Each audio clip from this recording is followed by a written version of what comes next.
Hi guys, welcome back to ನನ್ನ YouTube channel. Guys, Bigg Boss ಕಡೆಯಿಂದ 3ನೇ promo ಬಿಟ್ಟಿದ್ದಾರೆ. ಸೊ ನಾನು ಈ ಪ್ರೋಮೋದಲ್ಲಿರೋ ವ್ಯಕ್ತಿನ ನಾನಂತೂ ನಿಜವಾಗ್ಲೂ ಎಕ್ಸ್ಪೆಕ್ಟ್ ಮಾಡೇ ಇರಲಿಲ್ಲ.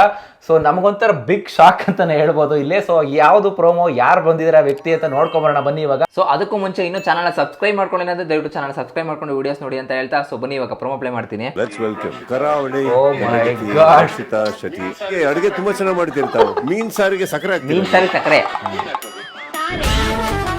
ಎಲ್ಲೋ ಹೋಗ್ಬಿಡುತ್ತೆ ಆಕ್ಚುಲಿ ಬಿಗ್ ಬಾಸ್. ಇಲ್ಲಿಲ್ಲ, ಎಲ್ಲೋ ಹೋಗಿದೆ.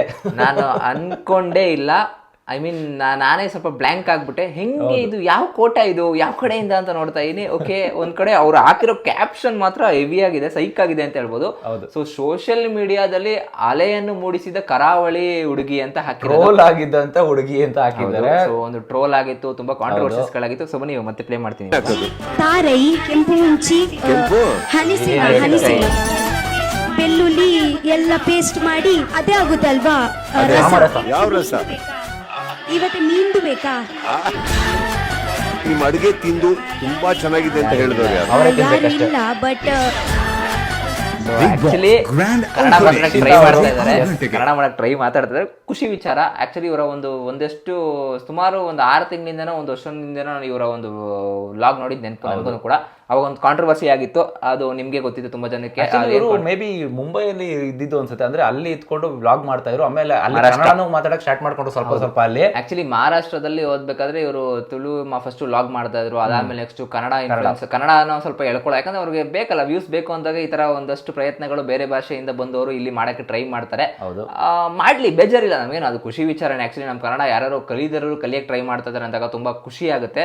ಬಟ್ ಈಗ ತುಂಬಾ ಜನ ಟ್ರೋಲ್ ಮಾಡ್ತಾರೆ ಅದೇನಪ್ಪ ಅಂತಂದ್ರೆ, ಬಿಗ್ ಬಾಸ್ ಅವ್ರಿಗೆ ಮಾಡಕ್ ಕೆಲಸ ಇಲ್ವೋ, ಇವ್ರನ್ನ ಕರ್ಕೊಂಬಂದ್ ಕುಣಿಸಿದ್ದಾರೆ ಅಂತ. ಇಲ್ಲ, ಆಕ್ಚುಲಿ ಏನೋ ಒಂದು ಅವರಲ್ಲಿ ಇರುತ್ತೆ, ಕ್ರೇಜಿನೆಸ್ ಅನ್ನೋದು ಇರೋದಕ್ಕೆ ಬಿಗ್ ಬಾಸ್ ಕರ್ಸ್ಕೊಂಡಿರೋದು. ಇಲ್ಲ ಅಂದ್ರೆ ಸುಮ್ನೆ ಬಿಗ್ ಬಾಸ್ ಅವ್ರು ಕರ್ಸ್ಕೊಳ್ಳೋದು. ಯಾಕಂದ್ರೆ ಅವ್ರಿಗೆ ಬೇಕಾಗಿರೋದು ಏನೋ TRP. ಸೊ ಆ ಒಂದು TRP ಹೆಂಗ್ ಸಿಗುತ್ತೆ ಅಂತಂದ್ರೆ, ಈ ತರ ಕ್ರೇಜಿಯಾಗಿ ಆಡೋರ್ನೇ ಕರ್ಸಿದ್ರೆ ಅವ್ರು ಸಿಗುತ್ತೆ. ಮೇ ಬಿ ಅದಕ್ಕೋಸ್ಕರ ಕರ್ಸ್ಕೊಂಡಿದ್ದಾರೆ. ಇಲ್ಲಿ ಇಬ್ರು ಶಾಕ್ ಕೊಟ್ಟಿರೋದು, ಇಬ್ರು ಕಂಟೆಸ್ಟೆಂಟ್ ಮುಖಾಂತರ ನಮಗೆ ಬಿಗ್ ಬಾಸ್ ಅವರು ಶಾಕ್ ಕೊಟ್ಟಿದ್ದು. ಮಲ್ಲಮ್ಮ ಅವರು, ಇನ್ನೊಂದು ಈ ಕಂಟೆಸ್ಟೆಂಟ್ ರಕ್ಷಿತಾ ಅವರು.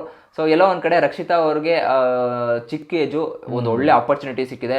ಏನಾದ್ರು ಸಕ್ಕದಾಗಿ ಯುಟಿಲೈಸ್ ಮಾಡ್ಕೊಂತು ಅಂತಂದ್ರೆ ಒಂದು ಎಲ್ಲೋ ಹೋಗುವಂತ ಪಾಸಿಬಿಲಿಟೀಸ್ ಹೈ ಇದೆ. ಯಾಕಂದ್ರೆ ಎಂಗೇಜ್ ಅಲ್ಲಿ ಬಂದವರೆಲ್ಲ ತುಂಬಾ ಜನ ಏನಾಗ್ತಾರೆ ಅಂತಂದ್ರೆ ತುಂಬಾ ಹೈ, ಜಾಸ್ತಿ ಮೇಲ್ಗಡೆ ನೋಡ್ಬೇಕು, ಟ್ರೋಲ್ ಆಗಿ ಇವರು ಫೇಮಸ್ ಆದಾರಲ್ವಾ. ಸೊ ಈಗ ಟ್ರೋಲ್ ಒಳ್ಳೆ ತರ ಟ್ರೋಲ್ ಆಗ್ಬೋದಲ್ಲ ಬಿಗ್ ಬಾಸ್. ಅವ್ರಿಗೆ ಟ್ರೋಲ್ ಆಗಿದ್ದು ಹೆಂಗೆ ಅಂದ್ರೆ, ಕನ್ನಡ ಮಾತಾಡ್ತಾ ಇರ್ಬೇಕಾದ್ರೆ ಅದನ್ನ ಟ್ರೋಲ್ ಮಾಡಿದ್ದು. ಈಗಂತೂ ಹೆವಿ ಒಂದು ಹೆಚ್ಚು ಕಮ್ಮಿ ಒಂದು 80 ಕ್ಯಾಮ್ರಾಗಳಿದೆ, ಮುಗೀತು ಕತೆ. ನಮ್ಮ ಟ್ರೋಲರ್ಸ್ ಗಳಿಗಂತೂ ಸಖತ್ ಹಬ್ಬ ಆಗ್ಬಿಡುತ್ತೆ, ಬಾಡೂಟನೆ ಅಂತಾನೆ ಹೇಳ್ಬೋದು. ಸೊ ಒಟ್ನಲ್ಲಿ ಗೈಸ್, ಇವರ ಬಂದಿದ್ದು ನಿಮಗೆ ಏನ್ ಅನ್ನಿಸ್ತು? ಶಾಕಿಂಗ್ ಅನ್ನಿಸ್ತಾ, ಇಲ್ಲ ಡಿಸರ್ವ್ಡ್ ಇದಾರಾ ಬಿಗ್ ಬಾಸ್ ಮನೆ ಒಳಗಡೆ ಕಂಟೆಸ್ಟೆಂಟ್ ಬರೋದಕ್ಕೆ? ಕಮೆಂಟ್ ಮಾಡಿ ತಿಳಿಸಿ ನೋಡೋಣ ಗೈಸ್. ಈಗ ಆಲ್ರೆಡಿ ತುಂಬಾ ಜನಕ್ಕೆ ಅನ್ಸಿರುತ್ತೆ, ಸೊ ಯಾಕೆ ಇವ್ರನ್ನ ಕರ್ಸಿದ್ರು ಅಂತ ಒಂದು ಕ್ವಶನ್ ಮೂಡಿರುತ್ತೆ. ಹೌದು, ಮೇ ಬಿ ನಮಗೂ ಎಲ್ಲೋ ಒಂದ್ ಕಡೆ 1% ಅನಿಸ್ತು. ಬಟ್ ಬಿಗ್ ಬಾಸ್ ಅವ್ರು ಈಗ ಆಲ್ರೆಡಿ ಹೇಳಿರೋ ತರ, ಸೊ ನೀವೇನ್ ಅನ್ಕೊಂಡಿದ್ರು ಅದಾಗಲ್ಲ, ಬೇರೆ ತರನೇ ಆಗುತ್ತೆ ಅನ್ನೋ ರೀತಿಲಿ ಹೇಳಿದ್ರು. ಸೊ ಅದೇ ರೀತಿ ಈಗ ಆಗ್ತಾ ಇದೆ ಅಂತಾನೆ ಹೇಳ್ಬೋದು ಗೈಸ್ ಇಲ್ಲೇ. ಸೊ ನಿಮ್ಗೆ ಏನ್ ಅನ್ಸುತ್ತೆ ಗೈಸ್?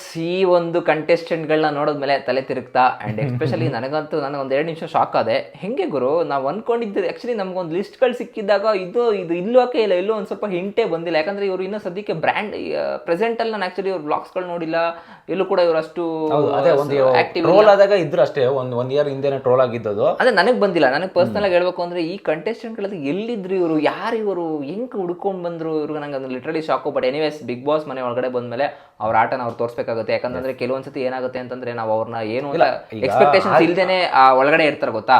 ಅವಾಗ ಏನಾಗುತ್ತೆ ಅಂತಂದ್ರೆ ನಮ್ಗೊಂದಷ್ಟು ಅನ್ಸುತ್ತೆ, ಓ ತಡಿಯಪ್ಪ, ಇವ್ರ ಮೇಲೆ ಎಕ್ಸ್ಪೆಕ್ಟೇಷನ್ಸ್ ಏನು ಇಲ್ಲ ಅಂತಂದ್ರೆ, ಅವ್ರೇನೋ ಫೈರ್ ವರ್ಕ್ ಮಾಡ್ಬಿಟ್ರು, ಫುಲ್ ಬ್ರ್ಯಾಂಡ್ ಆಗಿ ಆಡ್ಬಿಟ್ರೆ ಅಂತಂದ್ರೆ ನಮ್ಗೆ ನಾವೇ ಫ್ಯಾನ್ ಆಗ್ಬಿಡ್ತೀವಿ ಅವ್ರಿಗೆ. ನಾವ್ ಏನ್ ಕೇಳೋದು ಅಂತಂದ್ರೆ, ಬಿಗ್ ಬಾಸ್ ಮನೇಲಿ ಒಂದು ಮನೋರಂಜನೆ ಕೊಡ್ಬೇಕಷ್ಟೇ, ಎಂಟರ್ಟೈನ್ಮೆಂಟ್ ಇಲ್ಲ ಅಂತಂದ್ರೆ ಸೊ ನೋಡ್ಲಿಕ್ಕೆ ಆಗಲ್ಲ. ಯಾರಾದ್ರೂ ಕೊಡ್ಲಿ ಮನೋರಂಜನೆ, ನೋಡೋಣ, ವೀಕ್ಷಣೆ ಮಾಡೋಣ. ಈ ಹುಡುಗಿ ಪಾಪ ಮಾತಾಡೋದೇ ಮನೋರಂಜನೆ ಆಗುತ್ತೆ. ಇನ್ನು ಕನ್ನಡ ಸ್ವಲ್ಪ ನೋಡ್ಕೊಂಡು ಮಾತಾಡಿದ್ರೆ ಎಲ್ಲೋ ಒಂದ್ ಕಡೆ ಖುಷಿ ಆಗುತ್ತೆ. ಸ್ವಲ್ಪ ಸ್ಪಷ್ಟತೆ ಇರ್ಲಿ ಅಷ್ಟೇ ನಾವು ಕೇಳ್ಕೊಳ್ಳೋದು. ಎನಿವೇಸ್ ಗೈಸ್, ಒಟ್ನಲ್ಲಿ ನೋಡಿದ್ರಲ್ಲ, ಆ ಹುಡುಗಿ ಬಗ್ಗೆ ನಿಮ್ಗೇನು ಅನ್ನಿಸ್ತು ಕಮೆಂಟ್ ಮಾಡಿ ತಿಳಿಸಿ. ಅಂಡ್ ಸಿಗೋಣ ಮುಂದಿನ ವಿಡಿಯೋದಲ್ಲಿ. ಅಲ್ಲಿವರೆಗೂ ಬಾಯ್.